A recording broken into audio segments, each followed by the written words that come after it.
Let's draw the structure for 2,2-dimethylbutane.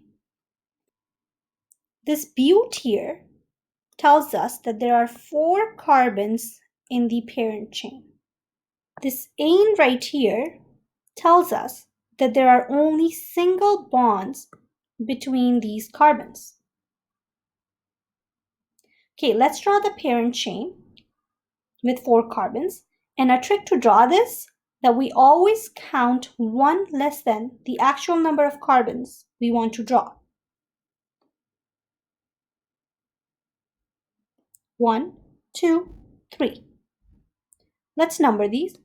1, 2, 3, 4. Now, we see it says methyl right here. So there is a methyl attachment. We see this di, that tells us that there are 2 methyls.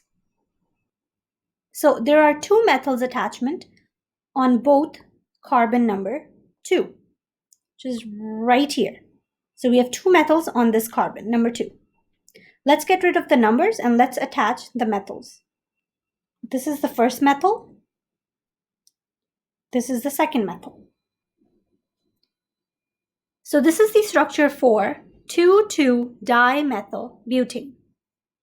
Thank you for watching, and don't forget to subscribe to my channel and like my Facebook page.